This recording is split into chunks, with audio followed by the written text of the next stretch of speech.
Welcome to this explainer. Today, we're diving into something pretty fascinating. We're going to unpack how a massive, highly publicized speech, one specifically designed to project absolute unity, accidentally cast a huge spotlight on a shared legacy of displacement and administrative violence. On paper, King Charles III's historic April 2026 address to the U.S. Congress was all about reaffirming the Anglo-American special relationship. But as you'll see, when we analyze the rhetoric through the lens of policy and history, a deeply complex narrative starts to emerge. Okay, let's just jump right into the middle of the King's speech. Charles praised the collective strength of free societies, specifically pointing out how that strength allows us to support victims of some of the ills that so tragically exist in both nations. Sounds perfectly diplomatic, right?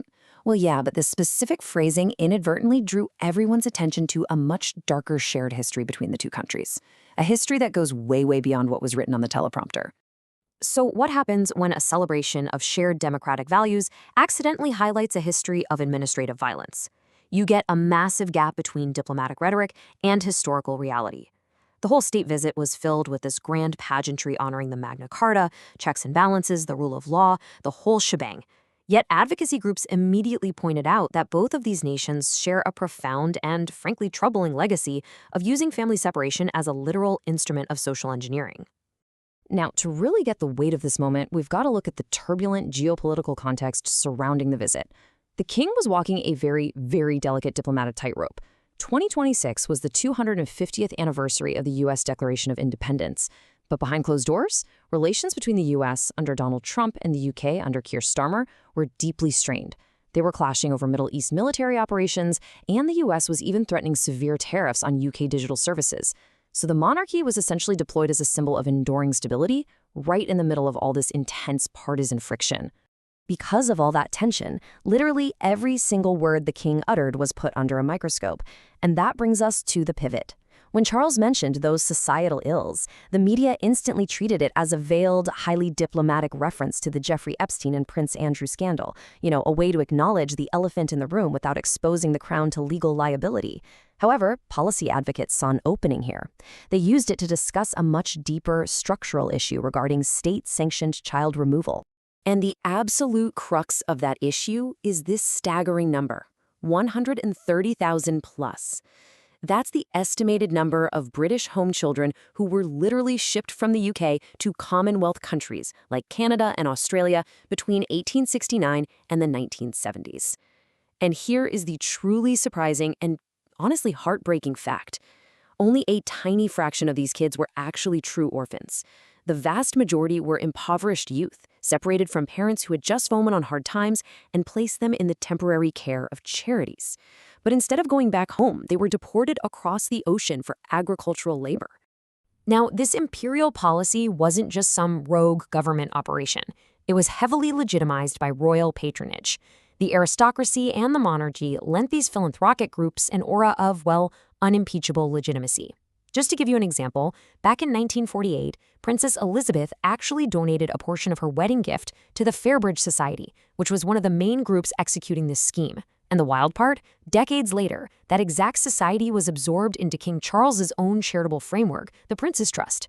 They ultimately got to establish a compensation fund for the severe abuses those children suffered. Flipping over to the American side of this legacy, we hit another devastating number.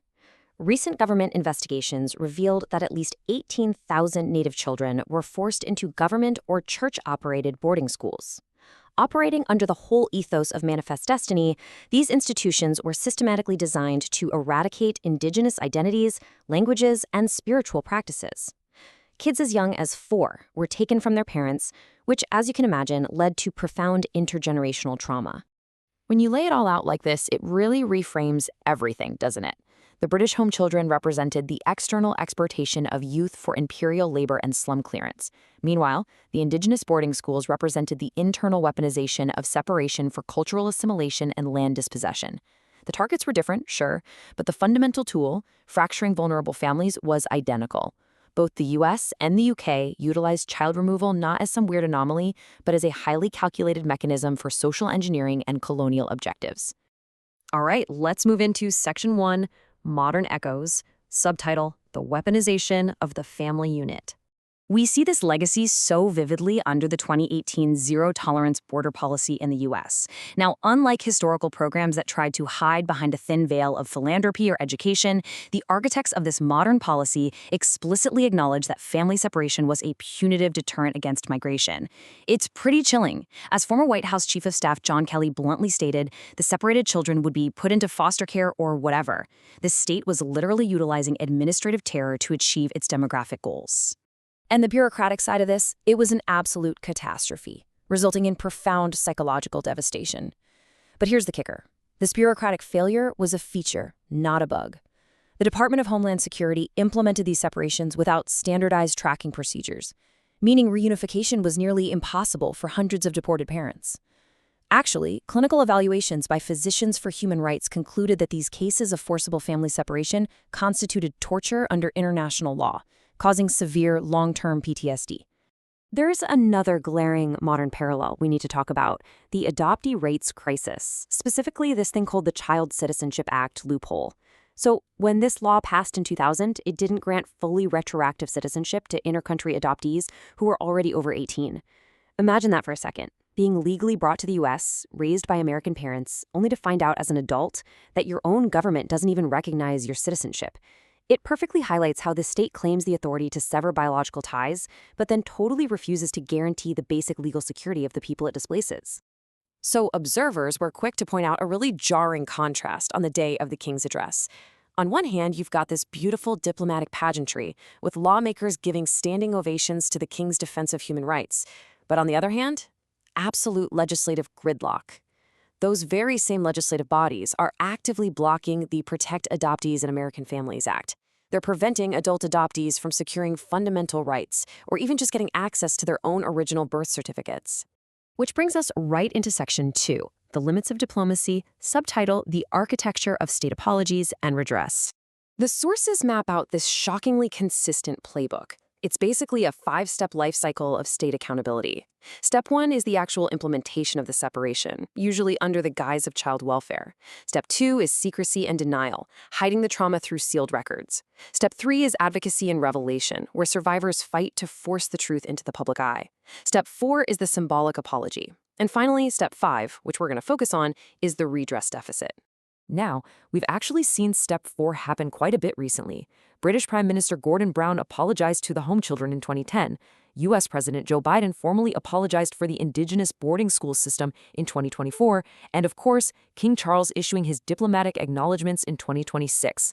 These formal apologies are important. They offer crucial cultural validation. But as advocates are quick to highlight, they stop fundamentally short of having any real material impact. And that is exactly why advocates argue that marginalized communities are currently stuck right here in Step 5, the redress deficit. A government might offer some limited financial compensation, sure, but it fiercely resists the actual systemic, structural changes that would repair the damage.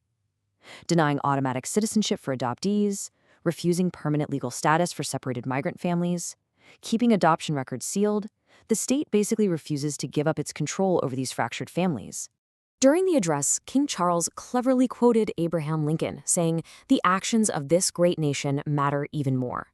Now, the king used this to encourage global geopolitical intervention, rallying the allies.